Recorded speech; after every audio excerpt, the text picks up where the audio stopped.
Hi friends! Welcome back to my channel, Mami Chamini Vlogs. So for today's video, tayo po ay magpapapamper na naman ang ating sarili. Ang ginawa ko po dito ay magpa-pedicure lamang kasi yun lang naman po talaga yung budget ko. Pero dito po sa Cleo Brows, from the word brows, yun ang pinaka-kinikater nila na service. Pagdating mo dyan, syempre paupuin ka nila, tapos tatanungin nila kung may mga allergies ka. Syempre kailangan nilang malaman yun dahil sila ang malalagot kapag ka may, alam yon, may mga nagamit silang mga chemicals or gumot na hindi pala sa'yo pwede. So ito po pala yung kanilang mga prices para sa kanilang mga services.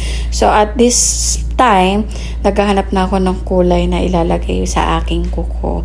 Kung mapapansin niyo yung kuko ko kanina, grabe. Parang kuko ng baboy. Charing. Another budget na naman to na binigay ng asawa ko. Actually, sa pilitan to eh. Nung sinabi ko nga sa asawa ko na, ay magpapalinis ako ng kuko. Oh, sige go. Push mo yan. Ganon. Ganon siya ka-supportive.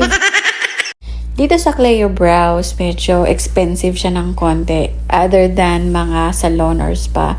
So, sa iba kasi may 100, may 120. Syempre, magbibigay ka pa ng tip.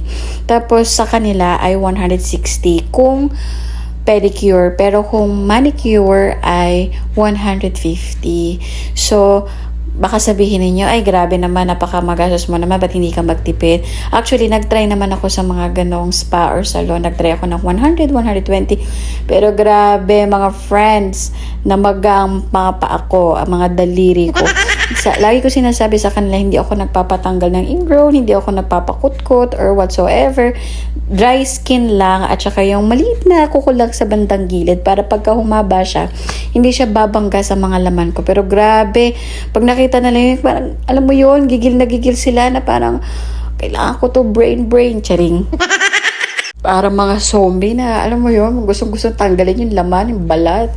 Pero hindi ko naman sila masisisi kasi maraming mga clients, no, na gusto nila yung mga ganon. Pero ako, ini-specify ko talaga na ayoko ng ganon kasi mahina ang pain tolerance ko pag kinukot-kot yung mga daliri ko.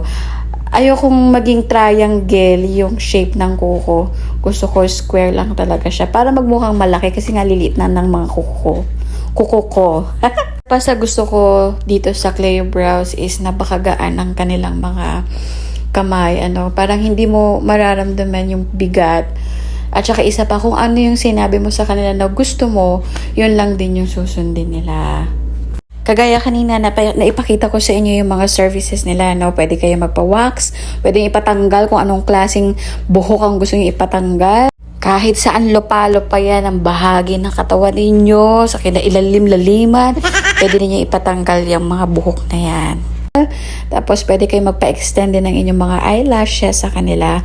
So, thank you very much sa inyong panonood. O, voila! Tignan nyo ang aking mga kuko. That's what I want. Thank you very much, Cleo Brows. And thank you for watching my video. I hope you like it. And bye! Have a great day!